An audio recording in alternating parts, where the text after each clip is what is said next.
Hello everyone, ये है class 7th का चैप्टर मेंस्ट्रुएशन। इस वीडियो में हम लोग इस टॉपिक से रिलेटेड सारे के सारे क्वेश्चन कवर करने वाले हैं जो कि एग्जाम पॉइंट ऑफ व्यू से बन सकते हैं। इससे पहले मेंस्ट्रुएशन का बेसिक यानी कि शेप्स क्या होती हैं, 2D 3D सारी शेप्स प्लस उनके फॉर्मूले वाली वीडियो आप एक बार देख लेना, जिससे कि आपको कॉन्सेप्ट क्लियर हो जाए कि फॉर्मूले कैसे बने हैं और पेरीमीटर, एरिया, वॉल्यूम ये होता क्या है। तो स्टार्ट करते हैं फर्स्ट क्वेश्चन से। क्वेश्चन है the length and breadth of a rectangular field are 120 metres and 75 metres respectively. तो एक रेक्टेंगल की बात हो रही है, एक रेक्टेंगल बना लेते हैं और उसमें दिया हुआ है उसकी लेंथ जो है वो है 120 मीटर्स, जो दिया हुआ है वो मैं अपने डायग्राम में लिख रही हूँ। 75 मीटर्स इसकी ब्रेड्थ है। उसके बाद बोल रहा है question first, find the area of the field and the cost of turfing it at ₹15 पर मीटर स्क्वायर। सबसे पहले तो बोल रहा है find the area of the field, आपको इस फील्ड का एरिया निकालना है। तो ये रेक्टेंगल है, इसका एरिया मैं कैसे निकालूंगी, मुझे पता है रेक्टेंगल के एरिया का फॉर्मूला होता है लेंथ इंटू ब्रेड्थ। तो 75 इंटू 120 मीटर्स कर दो, आपको एरिया मिल जाएगा। ये सिंपल है बहुत। अब आते हैं आगे, वो बोल रहा है and the cost of turfing it at ₹15 पर मीटर स्क्वायर। टर्फिंग का मतलब यहाँ आपको पता होना चाहिए, इस पूरे के पूरे रेक्टेंगुलर ग्राउंड में घास बिछाई जा रही है। ग्रास की शीट्स जो है इसके ऊपर पूरा इसको कवर करेंगे ग्रास की शीट से, ठीक है, उसको कहते हैं टर्फिंग करना। और वो किस रेट से हो रही है, वो हो रही है ₹15 पर मीटर स्क्वायर। यानी कि अगर मैं यहाँ से 1 मीटर लूँ और यहाँ से 1 मीटर लूँ तो इतना 1 मीटर स्क्वायर का मतलब है 1 मीटर, 1 बाय 1 मीटर स्क्वायर का जो एरिया होगा उसमें टर्फिंग करने में, उसमें घास बिछाने में ₹15 का खर्चा आएगा, ठीक है। तो टोटल पूरे ग्राउंड में आप जो है घास को बिछाओगे, टर्फिंग करोगे तो कितना खर्चा आएगा वो आपको निकालना है। तो सबसे पहले इसको क्या करेंगे, जो ये एरिया आया होगा इसको हम 15 से मल्टीप्लाई कर देंगे। क्यों, 1 मीटर स्क्वायर को अगर टर्फ करने का जो रेट है 15 है, तो जितना भी यहाँ लिखा होगा उतने एरिया को टर्फ करने का एरिया कितना होगा, रेट कितना होगा, मल्टीप्लाई बाय 15, सिंपल। तो सबसे पहले 75 इंटू 120 करेंगे, इससे आंसर आएगा आपके पास 9000 मीटर स्क्वायर। मीटर में ये थोड़ा चेक कर लेना कि सारी यूनिट सेम हो, मीटर एंड मीटर। अगर डिफरेंट होती हैं तो पहले आपको यूनिट्स को चेंज करना है, ठीक है। सेम यूनिट में होना चाहिए पूरा क्वेश्चन। आगे बढ़ते हैं, आपको निकालना है कॉस्ट, फाइनल कॉस्ट जो इसको टर्फिंग करने में लगेगी। तो ये एरिया है 900 मीटर स्क्वायर, मल्टीप्लाइड बाय 15 कर दो।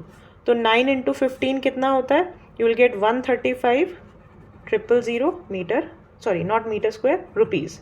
इतने रुपए में पूरा एरिया जो है उसमें घास बिछ जाएगी।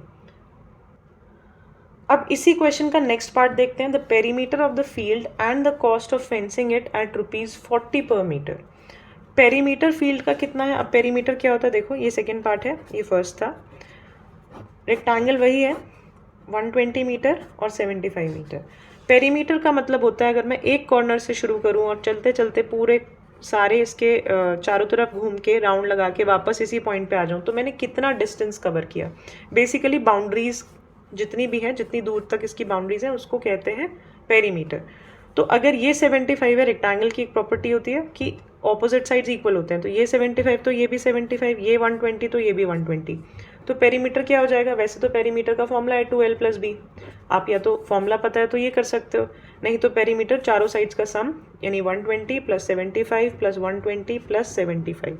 तो पेरीमीटर आपको यहाँ पे मिलेगा 390 मीटर्स, राइट। पेरीमीटर आ गया। अब आगे क्वेश्चन क्या कह रहा है, and the cost of fencing it eight ₹40 पर मीटर। फेंसिंग का मतलब क्या होता है, चारों तरफ बाउंड्री लगाई जा रही है, ऐसे ऐसे करके फेंस मतलब कुछ ऐसे बाउंड्री चारों तरफ वो लगा रहे हैं। और उसका रेट क्या है, 1 मीटर की बाउंड्री लगाने पर, 1 मीटर मतलब मान लो इतना, 1 मीटर्स की बाउंड्री को लगाने पर ₹40 का खर्चा आता है, ₹40 खर्च हो जाते हैं। तो टोटल 390 मीटर्स की बाउंड्री है। अभी हमने पेरीमीटर निकाला यानी इतनी टोटल बाउंड्री है। इस पूरे की पूरी बाउंड्री को फेंस करने में कितना खर्च आएगा, 390 इंटू 40 करना है आपको, दैट्स इट। ये आपको आंसर दे देगा। इसको आप मल्टीप्लाई करोगे तो यू विल गेट 156,000। सो ये रुपीज़ में आंसर होगा। ध्यान रखना जब भी कॉस्ट पूछी जाती है तो यूनिट हमेशा जो मीटर वीटर मत लिखना, रुपीज़ लिखना, इसमें बच्चे थोड़ा सा गलती कर देते हैं, तो आधा एक नंबर कट सकता है आपका। आगे बढ़ते हैं अगले क्वेश्चन की तरफ। नेक्स्ट क्वेश्चन है, the length and breath of a rectangular field are in the ratio 3:2। If the area of the field is 3456 metre square, find the cost of fencing it at ₹60 per metre. तो जो question में दिया है line by line पढ़ेंगे और अपने notes बनाएंगे। The length and breath of a rectangle, तो एक रेक्टेंगल की बात हो रही है। सबसे पहले जो भी शेप दी होती है उसको ड्रॉ कर लिया करो। Rectangular field are in the ratio 3:2, तो लेंथ और ब्रेथ का जो रेशियो है वो दिया हुआ है। तो अगर ये 3 है, ऑब्वियसली बड़ी वाली साइड बड़ा रेशियो होगा, तो 3 लेंथ में लिखोगे और 2 जो है वो इसका रेशियो होगा। तो ये इनका रेशियो है, ये लेंथ और ब्रेथ नहीं दी हुई है, उसका रेशियो दिया हुआ है, ध्यान रखना है। तो देखो, जब भी आपको रेशियो दिया होता है 3:2 रेशियो का मतलब है कैंसिल करके 3:2 आएगा। जो भी यहाँ वैल्यूज हुई होंगी लेंथ और ब्रेथ की, उनको कैंसिल करके जब कट करोगे तो 3:2 रहा होगा, ठीक है। तो यहाँ कुछ वैल्यू होंगी। अब कैंसिल कब होता है? जब सेम नंबर मल्टीप्लाई हो रहा होता है इनके साथ, ठीक है। तो अब वो नंबर हमें नहीं पता, क्योंकि हमें लेंथ और ब्रेथ की वैल्यूज नहीं पता, तो हम उस नंबर को, यहाँ भी सेम नंबर मल्टीप्लाई हो रहा होगा, यहाँ पे भी वही नंबर मल्टीप्लाई होगा, उसको कहते हैं कांस्टेंट। तो हम यहाँ पे कांस्टेंट को कोई भी नंबर मान लेते हैं, जो हमें नहीं पता उसको हम x बोल सकते हैं। तो ये हो गया, यहाँ पे भी x लगाया, यहाँ पे भी x लगाया, कि वो सेम नंबर कैंसिल होकर 3:2 रेशियो बचता है, ठीक है। तो इसीलिए लेंथ को हम 3x लिखते हैं जब भी रेशियो दिया होता है ऐसे ही, और ब्रेथ को हम 2x लिखेंगे, राइट। तो अगर रेशियो दिया 3:2 तो लेंथ कितनी होगी 3x और ब्रेथ होगी 2x, राइट। अब आगे देखते हैं। If the area of the field is 3456 metre square, यहाँ पे लिख लो एरिया दिया हुआ है 3456 metre square, find the cost of fencing it at ₹60 per metre square. उसको फेंस कर रहे हैं। अब देखो क्वेश्चन में ध्यान रखना, फेंसिंग की कॉस्ट दी हुई है ₹60, ठीक है। फेंस मतलब एक तरह से पेरीमीटर से रिलेटेड है ये। फेंस मतलब चारों तरफ बाउंड्री लगा रहे हैं, राइट। उसकी कॉस्ट है ₹60। 1 मीटर की बाउंड्री लगाने पे ₹60 का खर्चा आ रहा है, राइट। अब आगे बढ़ते हैं। तो हमें यहाँ तक पहुँचना है, कॉस्ट निकालनी है फेंसिंग की। फेंसिंग को निकालने के लिए हमें यहाँ पे पेरीमीटर पता होना चाहिए। पेरीमीटर को निकालने के लिए लेंथ और ब्रेथ पता होने चाहिए। लेंथ और ब्रेथ निकालने के लिए हमें सिर्फ एरिया गिवन है, ठीक है। तो हम पहले एरिया को यूज़ करके लेंथ और ब्रेथ निकालने की कोशिश करते हैं, तभी हम यहाँ तक पहुँच पाएंगे, ठीक है। तो एरिया क्या होता है रेक्टेंगल का? Length into breadth. तो एरिया दिया हुआ है 3456, लेंथ कितना दिया हुआ है 3x इंटू 2x, राइट। तो ये आपका एरिया है, मल्टीप्लाई करो, इसको एज इट इज़ रहने देते हैं। यहाँ पे 3 इंटू 2 हो जाएगा 6, x into x x square, ठीक है। उसके बाद एक्स स्क्वायर को यहीं छोड़ दो, 6 मल्टीप्लाई हो रहा है, इधर आ जाएगा 3 4 5 6, डिवीजन में 6 आ जाएगा, ठीक है। इन दोनों को डिवाइड करोगे, you will get 576 equals to x square. अब आपको थोड़ा सा यहाँ पता होना चाहिए 576 किसका स्क्वायर है। 576 अच्छा नहीं पता तो स्क्वायर रूट निकालने का तरीका मैंने आपको एक वीडियो में बताया हुआ है, डिस्क्रिप्शन में लिंक मिल जाएगा उसका, वो देख लेना अगर आपको नहीं पता। वैसे तो 20 तक कोशिश किया करो याद हो, बट ये 20 से भी ऊपर है। प्रैक्टिस करते करते ये याद हो जाते हैं, तो अगर पता है तो अच्छी बात है, नहीं पता है तो स्क्वायर रूट निकाल लो, ठीक है। तो 576 किसका स्क्वायर होता है? 24 का। तो मैं यहाँ 576 की जगह लिखूंगी 24 का square equals to x square. Square square same है, एक्स की क्या वैल्यू है 24, तो एक्स यहाँ पे मुझे मिल गया 24। अब ये x मिला है, लेंथ और ब्रेथ नहीं मिला है, तो लेंथ में निकालूंगी कैसे? लेंथ कितनी थी 3x, ब्रेथ कितनी थी 2x। तो 3 इंटू 24 मेरी लेंथ हो जाएगी, 2 इंटू 24 मेरी ब्रेथ हो जाएगी। तो यहाँ से मुझे पता चलता है 3 इंटू 24 72 मीटर्स मेरी लेंथ हो गई और 48 मीटर्स मेरी ब्रेथ हो गई, ठीक है। आगे बढ़ते हैं, लेंथ एंड ब्रेथ आ गई। अब हम कुछ भी निकाल सकते हैं। तो सबसे पहले क्या बोला था उन्होंने क्वेश्चन में, देखो क्या पूछा है, find the cost of fencing it at ₹60 per metre. तो सबसे पहले फेंस कितनी दूरी में लग रही है वो निकालते हैं। तो फेंसिंग के लिए हमें देखो, अब क्वेश्चन कुछ ऐसा हो गया, ये 72 है और ये 48 है, ठीक है, मीटर्स, राइट।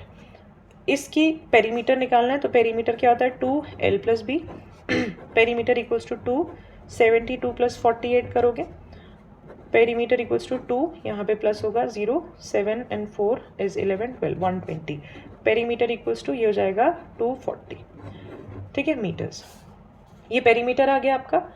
अब पेरीमीटर पता है, यानी कि फेंस कितनी दूरी में लगना है वो पता है, रेट पता है, 60 रुपीज़ 1 मीटर में लगाने का रेट है। तो इन दोनों को मल्टीप्लाई कर लो, आपको आपका आंसर मिल जाएगा। 240 × 60 आपको टोटल रेट दे देगा कि फेंस कितने खर्चे में लगेगी। ये आंसर मल्टीप्लाई करके आप मुझे कमेंट बॉक्स में लिखो। Thank you. नेक्स्ट क्वेश्चन देखो, बहुत अच्छा क्वेश्चन है। Find the area of a rectangular plot. फिर से रेक्टेंगल की बात हो रही है तो एक रेक्टेंगल बना लेते हैं। One side of which measures 35 metres. तो एक साइड उसकी 35 मीटर्स है। अब ये नहीं पता लेंथ है कि ब्रेड्थ है, तो कोई भी लिख सकते हो, डजेंट मैटर। ऐसा नहीं सोचना कि लेंथ में लिखा है तो ही आंसर आएगा या ब्रेड्थ में लिखा है तो ही आंसर आएगा। जब मेंशन नहीं है तो दोनों में से आंसर आ जाएगा। ठीक है, आगे बढ़ते हैं। And the diagonals is 37 metre. और जो डायगनल्स है, रेक्टेंगल की डायगनल सेम होती है, लेंथ सेम होती है दोनों की, तो इसीलिए डायगनल्स लिखा है। एक ही लेंथ है यानी कि 37 मीटर्स, राइट। अब ये दिया हुआ है और पूछा गया है find the area of the rectangular plot. Area निकालना है आपको। अब एरिया का फॉर्मूला पता है आपको, लेंथ इंटू ब्रेड्थ होता है ना। लेंथ नहीं, एक चीज़ पता है, तो लेंथ पता है मान लेते हैं, ब्रेड्थ निकालना है। ब्रेड्थ निकालने के लिए मुझे या तो एरिया पता होना चाहिए, कुछ तो होना चाहिए यहाँ से, या ब्रेड्थ पता होनी चाहिए, तो एरिया आएगा। ओके, तो अब मुझे यहाँ पे जब मैंने डायग्राम बनाया तो मुझे दिखा एक राइट एंगल ट्राइंगल बन रहा है, क्योंकि रेक्टेंगल का जो एंगल होता है 90 डिग्री होता है। ठीक है, कॉर्नर पे जो एंगल होता है 90 डिग्री होता है। तो ये बन गया आपका, अगर सिर्फ ए बी और सी को देखो, सिर्फ इस पार्ट को देखो, आधे पार्ट को, तो ये बन गया आपका राइट एंगल ट्राइंगल, जिसमें ये जो लॉन्गेस्ट साइड है, यानी जो डायगोनल है, वो बन गई हाइपोटेन्यूज, सबसे बड़ी साइड। जो नीचे वाला जो लाइन होता है ये होता है बेस, और ये जो बेस के ऊपर एकदम परपेंडिकुलर खड़ा है इसको परपेंडिकुलर बोलते हैं। ठीक है, तो आपको यहाँ पे पाइथागोरस थ्योरम पता होना चाहिए। पाइथागोरस थ्योरम क्या कहती है, एच का स्क्वायर यानी हाइपोटेन्यूज का स्क्वायर इक्वल होता है base square plus perpendicular square के। ठीक है, कहीं कहीं पे ये थ्योरम ऐसे भी लिखी रहती है, हाइपोटेन्यूज कैसे होगा, base square plus perpendicular square, उस पूरे का रूट। तो ये थोड़ा सा कंफ्यूजिंग हो जाता है बच्चों के लिए। क्यों? क्योंकि स्क्वायर को ही उधर भेजकर, इक्वल्स टू के उधर भेजकर रूट बनाया गया है। ठीक है, तो इसको मैं बोलूँगी, आपको ये समझ में आता है, ये ऐसे यूज़ कर लो, नहीं तो सबसे ईजी तरीका तो है सबका स्क्वायर याद रखना। ठीक है, तो एच स्क्वायर यानी कि 37 का स्क्वायर इक्वल्स टू बेस का स्क्वायर यानी 35 का स्क्वायर प्लस परपेंडिकुलर स्क्वायर। यहाँ से मुझे ब्रेड्थ मिल जाएगी, परपेंडिकुलर मिल जाएगा। ठीक है, तो आगे बढ़ते हैं। 37 का स्क्वायर, ये जो 30, ये p की वैल्यू निकालनी है तो p स्क्वायर को उधर ही छोड़ दो, 35 स्क्वायर को इधर ले आओ तो -35 स्क्वायर हो जाएगा, राइट। अब देखो, ये मानो अब इसका स्क्वायर करने बैठोगे और इसका स्क्वायर मल्टीप्लाई करने बैठोगे तो बहुत टाइम लग जाएगा। स्मार्टेस्ट वे क्या है कि आप ये देखो, ये आपका ये वैल्यू a है मान लो, ये मान लो b है, तो आपने एक आइडेंटिटी पढ़ी है, a square minus b square क्या होता है, a plus b a minus b, right, a plus b a minus b. तो ये हो जाएगा आपका a प्लस बी की फॉर्म और a माइनस बी की फॉर्म में मुझे इसको लिखना है, क्योंकि a square minus b square तो ये ऑलरेडी है, इसको इस फॉर्म में लिख सकते हैं। ठीक है, तो a क्या है 37, तो 37 प्लस 35, एक बार प्लस में लिख दिया, एक बार 37 माइनस 35, एक बार माइनस में लिख दिया, equals to p square, right. ये प्लस करोगे what you'll get 2 and 102 I guess, नहीं यू विल गेट 72, एंड इसको माइनस करोगे you will get 2 equals to p square. तो 72 इंटू 2 करोगे you will get 144 equals to p square. अब 20 तक square roots याद होने चाहिए। 144 किसका स्क्वायर है, 12 का, तो 12 square equals to p square. तो यहाँ पे p की वैल्यू आपको क्या मिलेगी, 12। किस में ब्रेड्थ निकालिए तो मीटर्स, 12 मीटर्स, राइट। पूछा क्या गया था क्वेश्चन पे फिर से चलते हैं। Find the area of the rectangular plot. Rectangular plot का एरिया पूछा गया था, तो एरिया कैसे निकालना है, लेंथ इंटू ब्रेड्थ। तो लेंथ 35 थी, ब्रेड्थ 12 आई है अभी मेरे पास, दोनों को आपको मल्टीप्लाई करना है, you will get 420 metre square. Area में हमेशा स्क्वायर यूनिट में आंसर आता है, ये ध्यान रखना है। छोटी छोटी चीज़ें हैं बट क्वेश्चन में इतना खो जाता है कि ये सब थोड़ा बच्चे भूल सकते हैं। ठीक है, आगे बढ़ते हैं, अगले क्वेश्चन को देखते हैं। नेक्स्ट क्वेश्चन है, the cost of fencing a square field at ₹16 per metre is ₹32,000। Find the cost of reaping the field at ₹3.5 per metre square. Question को ध्यान से सबसे पहले समझना है। बोल रहा है कि एक स्क्वायर फील्ड है, तो सबसे पहले तो मैं एक स्क्वायर बना लेती हूँ। ठीक है, एक स्क्वायर फील्ड है जिसकी जो फेंसिंग करने की यानी चारों तरफ बाउंड्री बनाने की जो कॉस्ट है ना वो 16 रुपये के हिसाब से 16 रुपये पर मीटर के हिसाब से वो कॉस्ट आई है 32,000 रुपीज़। ठीक है, बोल रहा है find the cost of reaping the field at ₹3.5 per metre square. Reaping का मतलब यहाँ आपको पता होना चाहिए, रीपिंग मीन्स पूरे जो फील्ड है स्क्वायर फील्ड है उसके क्रॉप को काटना यानी पूरे फील्ड को हार्वेस्ट करना। ठीक है, तो पूरी फील्ड की बात हो रही है यानी यहाँ पे रीपिंग जो है एरिया से रिलेटेड है, राइट। फेंसिंग जो है पेरीमीटर से रिलेटेड होता है क्योंकि बाउंड्री की बात हो रही होती है। रीपिंग वर्ड यूज़ किया गया यानी एरिया की बात हो रही है। अब रीपिंग का कॉस्ट दिया हुआ है, आपको उसकी पूरी कॉस्ट निकालनी है, पर मीटर का कॉस्ट दिया हुआ है, कॉस्ट निकालनी है, तो यानी आपको एरिया तक पहुंचना पड़ेगा। तो एरिया कैसे निकालोगे इस इंफॉर्मेशन से, वो आपको सोचना पड़ेगा। जैसे पर मीटर जो है फेंस लगाने का कॉस्ट यानी फेंसिंग की अगर मैं बात करूं तो 1 मीटर दूरी में फेंस लगाने का 16 रुपये कॉस्ट है और पूरे में फेंस करने में इतना कॉस्ट आया। ठीक है, तो मैं यहाँ से पेरीमीटर निकाल सकती हूँ यानी कितना लेंथ पे फेंसिंग किया होगा। तो 32,000 को आप डिवाइड कर दो 16 से, यू विल गेट व्हाट 2,000। तो 2,000 क्या है मीटर में पेरीमीटर आ गया आपके पास। अब पेरीमीटर जब आ गया है तो आपको पता है ये स्क्वायर फील्ड है दिया हुआ है, देखो स्क्वायर फील्ड, तो सारी साइड इक्वल होंगी। तो स्क्वायर का जो पेरीमीटर का फॉर्मूला होता है 4 इंटू साइड क्योंकि सारी साइड इक्वल होती हैं। तो perimeter is 2,000 equals to 4 into side, 2,000 upon 4 equals to side, तो ये आया 500। इसको कैंसिल करोगे तो एक साइड आ गई 500। ठीक है, 500 मीटर्स, तो ये 500 मीटर एक साइड है। अब ये 2-3 स्टेप में हुआ है। पहला स्टेप क्या है क्वेश्चन का, मुझे पेरीमीटर निकालना है। पेरीमीटर से मैंने साइड निकाला, साइड से मुझे एरिया निकालना है। एरिया का फॉर्मूला होता है लेंथ इंटू ब्रेड्थ, बट दोनों ही लेंथ और ब्रेड्थ सेम होती है स्क्वायर के केस में, तो साइड इंटू साइड लिखते हैं। ठीक है, तो साइड कितना है 500 इंटू 500। क्वेश्चन अगर समझ आ गया ना तो स्टेप्स में दिक्कत नहीं आएगी, बहुत इजी है। अगर आपको फॉर्मूले पता है या उसका कॉन्सेप्ट समझ में आ गया है और क्वेश्चन को एक बार आपने समझ लिया कि बोल क्या रहा है, तो आपको स्टेप्स रटने की ज़रूरत नहीं पड़ेगी किसके बाद क्या करना है, आपको समझ आएगा मुझे क्या चाहिए, अब मुझे क्या निकालना है। ठीक है, तो 5 इज़ 25 एंड 0 एंड 0। ठीक है, तो ये क्या हुआ आपका एरिया आ गया, ये आएगा मीटर स्क्वायर में।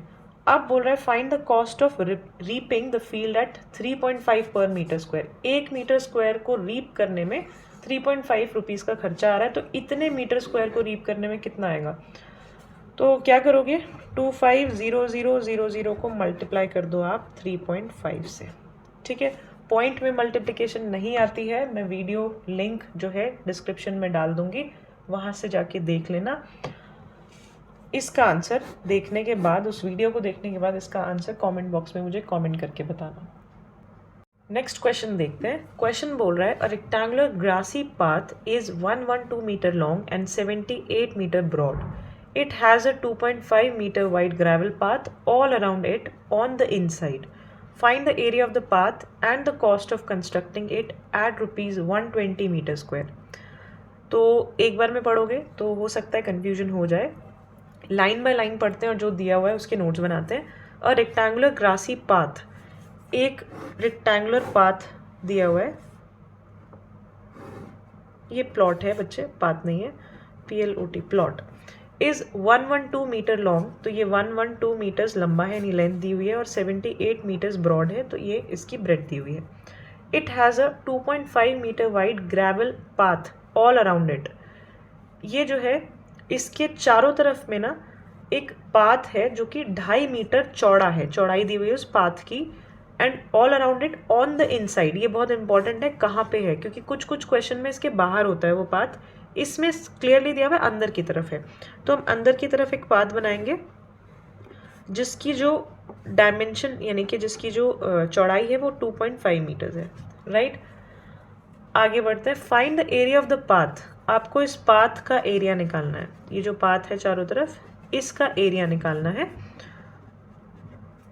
And the cost of constructing it at ₹120 metre square, और कॉस्ट निकालना है इसको 120 रुपये के रेट से कंस्ट्रक्ट करें अगर तो कितना खर्चा आएगा।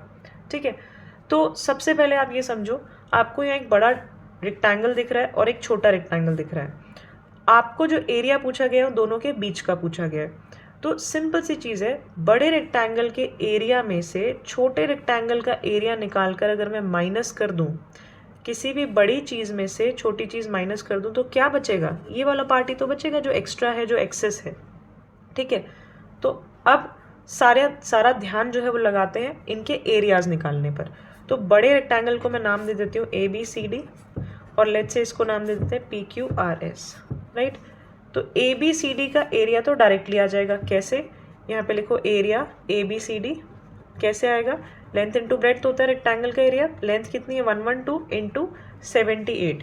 इन दोनों को मल्टीप्लाई करोगे you will get 8736 metre square. ठीक है, एक काम खत्म हुआ।